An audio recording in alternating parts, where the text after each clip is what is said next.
Toute l'actualité politique et parlementaire, c'est le journal de 19 h sur Public Sénat. Bonsoir à tous, voici les titres de ce mercredi 26 janvier.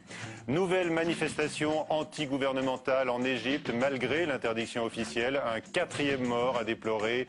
Les jeunes sont très présents comme en Tunisie où la tension monte également grâce au relais d'Internet.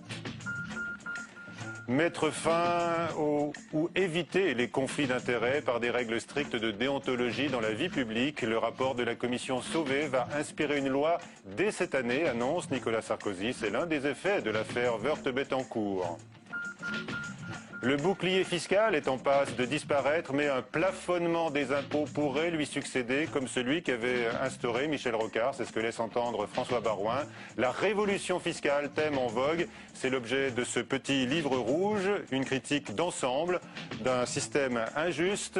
Invité du 19 h, l'économiste Thomas Piketty, auteur de cet ouvrage avec d'autres, et le sénateur UMP Jean-Pierre Fourcade pour débattre tout à l'heure. Notez également une nouvelle hausse du chômage au mois de décembre, plus 32 600 demandeurs d'emploi. Cela amène sur 2010 la hausse à un chiffre supérieur à 5%. Hosni Moubarak reste donc la cible des manifestants en Égypte. Le mouvement, inspiré par la révolution tunisienne, est resté très actif aujourd'hui et la répression s'est exercée au Caire notamment, où quelques 500 opposants ont été arrêtés. Alexandra Colino. Malgré l'interdiction des autorités, les manifestants hostiles à Moubarak sont à nouveau descendus dans les rues cet après-midi. Lancé sur Internet, l'appel du mouvement du 6 avril, groupe de militants pro-démocratie, à une 2e journée de mobilisation a été suivi par plusieurs milliers de personnes à Suez. Au Caire, des affrontements ont opposé manifestants et policiers près du siège du syndicat des journalistes. Selon les services de sécurité, au moins 500 personnes ont été arrêtées à travers le pays. Enfin, l'accès aux sites internet de réseaux sociaux a été bloqué. Après la journée de mobilisation d'hier, le ministre de l'Intérieur avait prévenu ce matin qu'aucun acte de provocation ou manifestation ne serait permis. Face à cette colère grandissante qui a déjà fait 4 morts, la communauté internationale s'inquiète. D'autant que l'Égypte est un pays stratégique dans les relations entre le monde arabe et Israël. En fin d'après-midi, la Maison-Blanche a appelé le pays à lever l'interdiction de manifester. Un peu plus tôt, elle avait exhorté le gouvernement à être sensible aux aspirations du peuple. Même demande du côté de l'Union européenne. L'Allemagne a appelé toutes les parties à la retenue. Enfin, Paris a déploré les morts et rappelé être favorable à plus de démocratie dans tous les États. Et en Tunisie, la colère de la rue ne se calme pas. À Tunis, à Sfax notamment aujourd'hui, les anciens caciques du régime de Ben Ali sont fustigés par la foule. Il y a eu à nouveau des heurts avec les forces de l'ordre, comme on le voit sur ces images. Le remaniement annoncé pour apaiser l'opinion tarde, ce sera ce soir tard ou demain. Autre initiative allant dans le sens de l'apaisement, la justice tunisienne a lancé aujourd'hui un mandat d'arrêt international contre l'ancien président Ben Ali et son épouse. La France, elle, a rappelé son ambassadeur qui n'avait pas perçu l'ampleur de la contestation. Pierre Ménat est donc remplacé par Boris Boyon qui a la réputation d'être enthousiaste, arabophone et il était en poste en Irak. La disparition de Laetitia à Pornic amène Nicolas Sarkozy à vouloir durcir les règles sur les récidivistes. Une réunion qu'il a présidée s'est tenue aujourd'hui à l'Élysée. Pas forcément une nouvelle loi, mais une révision des dispositifs de protection est envisagée. L'avis de Valérie Pécresse, la ministre de l'Enseignement supérieur, qui était l'invitée tout à l'heure de Preuve par 3. Je pense qu'il faut des mesures de sûreté quand un détenu va être libéré et qu'on sait, qu'on a un diagnostic qui dit qu'il est dangereux, il faut qu'on prenne des mesures de sûreté spécifiques pour lui. Alors je ne sais pas quelles mesures on pourra prendre, il faut évidemment travailler ça avec le Conseil constitutionnel, puisque la loi avait été, vous le savez, déclarée non valable. Oui. Il faut qu'on y travaille avec le Conseil constitutionnel, on ne peut pas attendre. Ça peut être la géolocalisation avec un suivi avec un bracelet électronique, ça peut être des obligations de traitement, mais avec vraiment une mesure très contraignante si on ne les suit pas, une obligation de se déclarer, bref, un certain nombre de choses. Peut-être avec le juge d'application des peines, qui aurait une plus grande latitude. Voilà, émission que vous retrouverez ce soir à 22 h 30 avec Valérie Pécresse. Sécurité toujours. La commission mixte paritaire, 7 députés, 7 sénateurs, s'est réunie pour trouver un terrain d'entente sur le durcissement controversé de la loi LOPSI 2. Flora Sauvage. Les députés UMP devraient être satisfaits, même si la commission mixte paritaire sur le projet de loi sur la sécurité a infléchi leurs souhaits, l'esprit reste le même, notamment sur la création des peines planchers pour les primo-délinquants. Pour les peines planchers, n'ont été retenus que les délits punis d'un emprisonnement d'au moins 7 ans, alors que l'Assemblée l'avait voté à partir d'un emprisonnement de 3 ans. Autre point de friction entre le Sénat et l'Assemblée nationale, la volonté des députés de donner aux policiers la possibilité de convoquer un mineur sans passer par le juge pour enfants. La convocation des mineurs par officier de police judiciaire, qui effectivement présente quand même l'avantage de pouvoir juger rapidement un mineur. Or, la pédagogie, c'est quand même effectivement l'intervention assez rapide du juge. Ça ne se fera que dans 2 hypothèses. Si le mineur a été condamné dans les 6 mois qui précèdent, ou si dans les 6 mois qui précèdent, il a été l'objet d'une procédure. Malgré les légers infléchissements apportés par les sénateurs en CMP, l'opposition campe sur ses positions. C'est un texte que nous rejetons parce qu'on considère qu'il est une fois de plus dans la logique du durcissement du droit pénal. Une fois de plus, dans la méfiance et la défiance de la magistrature et du juge, par les peines planchers par exemple, où on oublie des principes comme celui de l'individualisation ou de la personnalisation. Le texte issu de la CMP sera soumis au vote des députés et des sénateurs le 8 février pour une adoption définitive par le Parlement. Le débat sur la création de la nouvelle fonction de défenseur des droits relancé au Sénat, la commission des lois veut en effet que le contrôleur des prisons reste indépendant de cette nouvelle autorité aux compétences très larges. Autre autorité indépendante à connaître des soubresauts, la CNIL, la Commission nationale informatique et liberté, dont la gestion est épinglée et dont le président pourrait être privé du cumul avec un mandat parlementaire. Élise Cardi. Il ne s'agit que d'un rapport provisoire, mais ce document de la Cour des comptes publié dans la presse a déjà fait son effet. Le président de la CNIL, Alex Türk, est accusé de s'être octroyé à lui et ses collaborateurs un supplément d'indemnité. On me reproche d'avoir utilisé un mauvais fondement juridique. C'est-à-dire que j'ai eu une augmentation de mon indemnité en même temps que les autres, et cette augmentation était fondée sur un accord du comptable de Matignon. Alors comme on me critique là-dessus et que je veux être irréprochable, j'ai remboursé. La CNIL a la réputation d'agacer le pouvoir pour avoir voulu mettre son nez dans les lois sur la vidéosurveillance ou encore sur la légalité de certains fichiers de police. Ce document sort alors que la loi sur le défenseur des droits arrive au Sénat en 2e lecture. Le défenseur des droits, c'est cette super structure qui doit absorber 4 autorités administratives indépendantes pour les rassembler dans une seule. La question de l'indépendance est remise sur le tapis.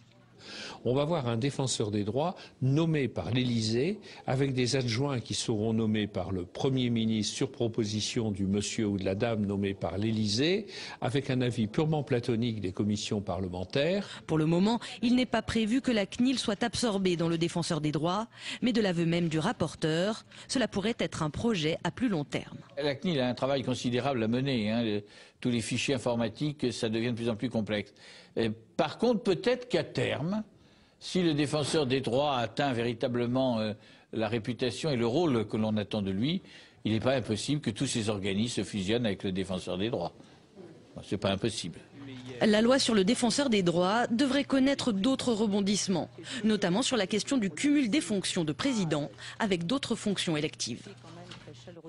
Enfin, cette information, Nicolas Demorand appelé à la tête de Libération par les actionnaires du journal. Et il dit oui. Et il va donc remplacer Laurent Geoffrin en passe, lui, de retourner au Nouvel Observateur. Bonsoir Thomas Piketty. Bonsoir. Une réaction, vous qui êtes chroniqueur dans Libération, on vous lit régulièrement? Moi, je trouve ça bien qu'il y ait des nouvelles, des jeunes, enfin relativement jeunes, qui arrivent comme directeurs de presse et pas seulement toujours les mêmes directeurs de presse. C'est bien, non? Bon, un renouvellement alors, parmi les journalistes dirigeants des organes de presse. Vous lisez Libération? Oui. Je lis Libération.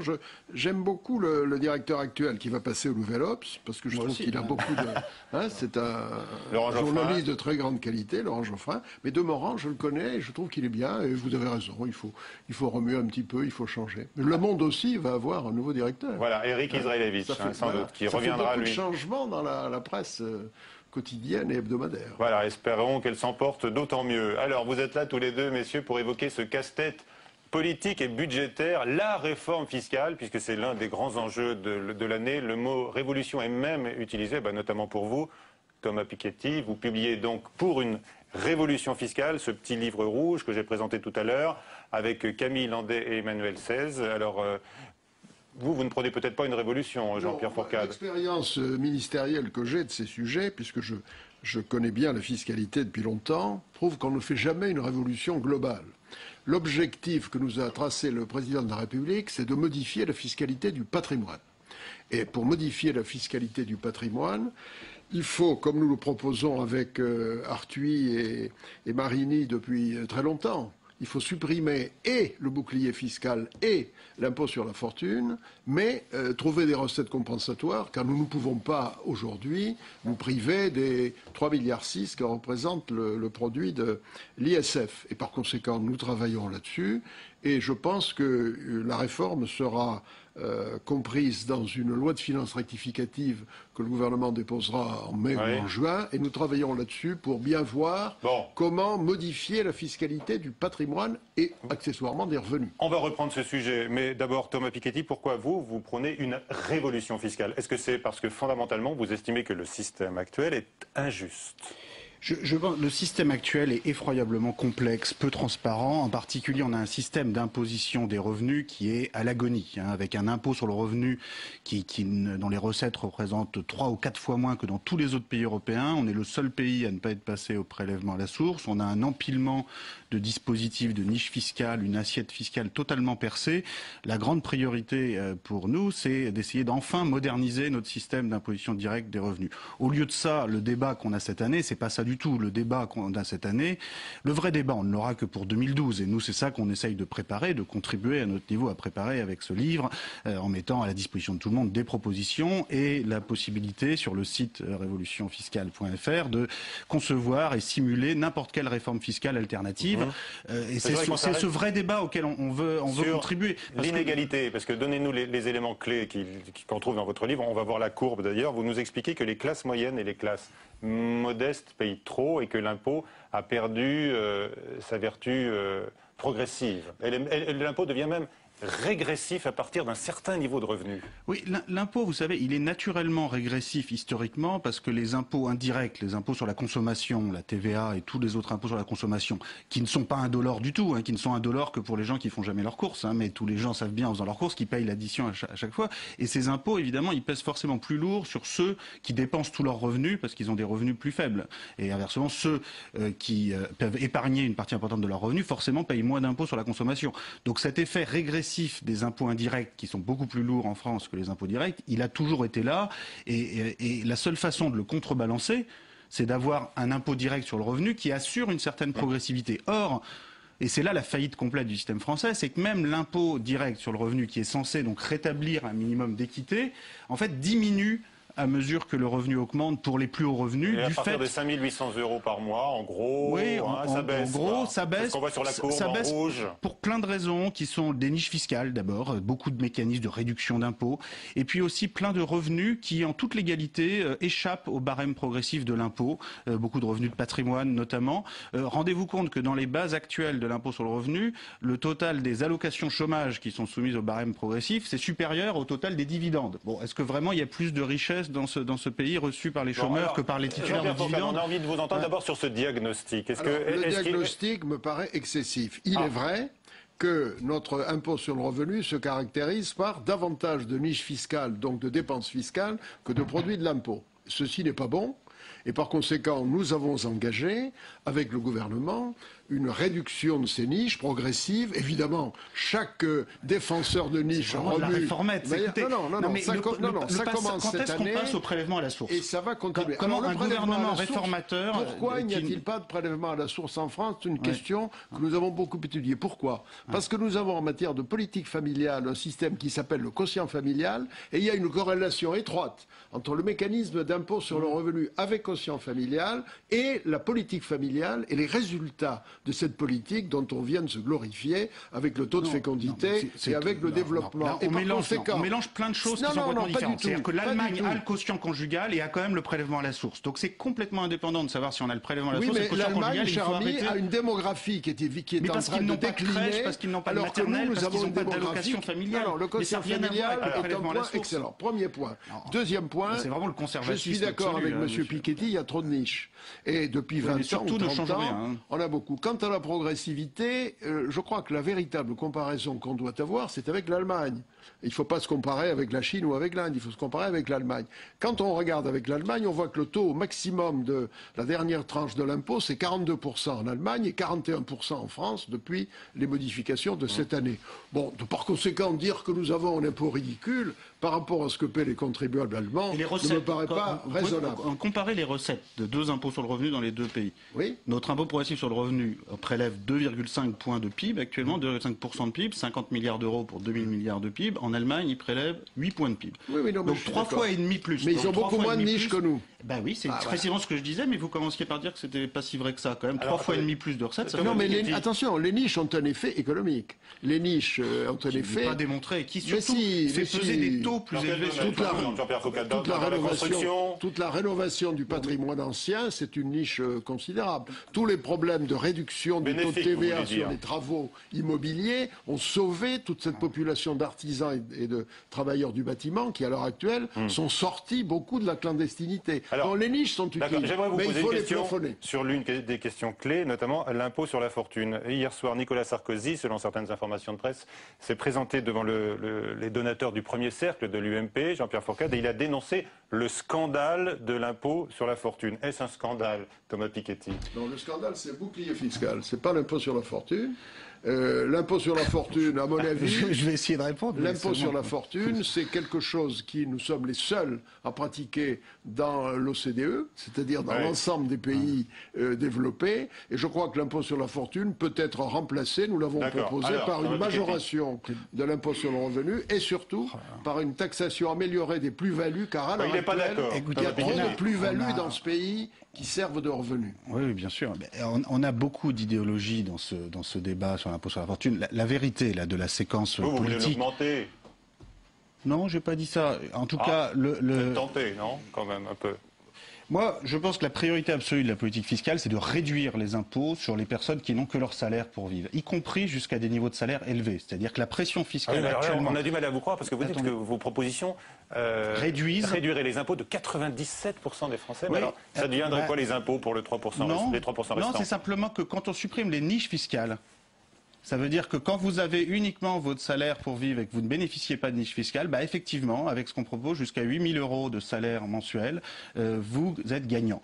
La priorité absolue d'une politique fiscale dans ce pays, ça devrait être d'essayer de réduire les impôts pesant sur les salaires, y compris sur les salaires relativement élevés de classe moyenne très supérieure à 8 000 € par mois. On a un système fiscal qui repose beaucoup trop sur les salaires, sur le travail, et on ne peut pas réduire tous les impôts. Les impôts, on paye tous des impôts élevés. Moi, je voudrais bien pouvoir les supprimer tous un par un. Ils sont tous plus pénibles les uns que les autres. Oui, mais dans ces conditions, comme c'est pas possible, aller réduire le peu d'impôts qu'il y a sur les patrimoines, avec l'impôt sur la fortune. Alors que les patrimoines, et là j'essaye de regarder les choses juste objectivement, ne se sont jamais aussi bien portés en France depuis un siècle. Il suffit de regarder le ratio global entre la valeur des patrimoines et les revenus n'a jamais été aussi élevé depuis un siècle. Alors on dit, oui, c'est l'immobilier. Oui, bien sûr, c'est l'immobilier. Mais s'il y a des niveaux de prix immobilier aussi élevés, c'est qu'il y a des gens qui peuvent acheter à ce prix. Autrement dit, les patrimoines se portent très très bien en France. Et les recettes de l'impôt sur la fortune ont encore augmenté ces derniers mois. Allez, en pleine crise des finances publiques. Ils étaient conformes aux évaluations. En pleine crise des finances publiques, aller sacrifier 4 milliards d'euros. Il nous a donné les chiffres actuels. L'ISF a rapporté 3 milliards 600 millions d'euros en 2010, une fois que les comptes sont faits, c'est-à-dire 50 millions de plus que ce qui était prévu dans le budget que nous avons voté l'année dernière. Les bases, donc 3 milliards 6. Voilà ce qu'il faut supprimer. Et nous, pour supprimer les 3 milliards 6... Non, mais ce qui est formidable, c'est qu'il y a encore 6 mois... Thomas Piketty, vous avez écrit ce livre avec vos amis pour alimenter le débat. Là, le débat, il a lieu. Non. Oui, mais attendez, il y a 6 mois, personne ne parlait de supprimer l'impôt sur la fortune. Pourquoi on en parle aujourd'hui? Parce que le président de la République n'arrive pas tout simplement à dire le bouclier fiscal était une bêtise, je le supprime, point. Donc il faut inventer autre chose pour le supprimer. Ce quinquennat, du point de vue fiscal, est vraiment un quinquennat pour rien. Mais pourquoi on n'y a pas pensé en 2007? On commence par faire le bouclier fiscal, la niche pour les heures supplémentaires, la niche pour les intérêts d'emprunt, et à la fin du quinquennat, on arrive, on dit mince, on s'est trompé, maintenant il faut supprimer les bêtises de début de quinquennat. Le débat, il va se poursuivre encore des mois. Vous êtes vraiment la main sur la couture du pantalon, prêt à accepter tout ce qu'on veut. Le bouclier fiscal, au départ, c'était une idée que je trouve juste et qui consiste à dire personne ne paiera plus de 50% de ses revenus à l'État. Mais tout le monde vous a dit que c'était une usine à gaz depuis le début. Non, à l'État, vous mettez 4 ans pour vous en rendre compte.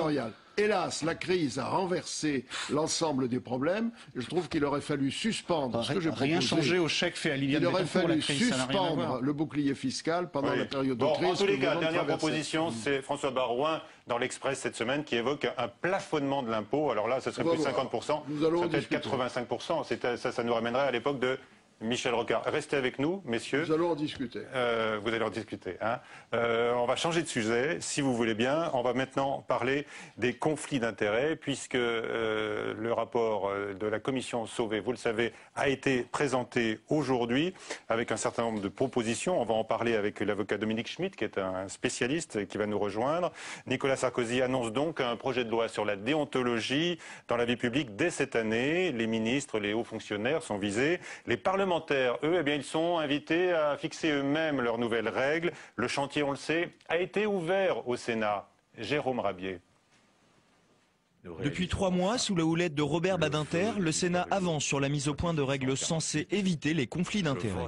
Une initiative défendue par Gérard Larcher. C'est des sujets qu'il faut aborder. Voilà pourquoi on a mis en place un comité de déontologie. Au moins on en parle, au moins on est transparent.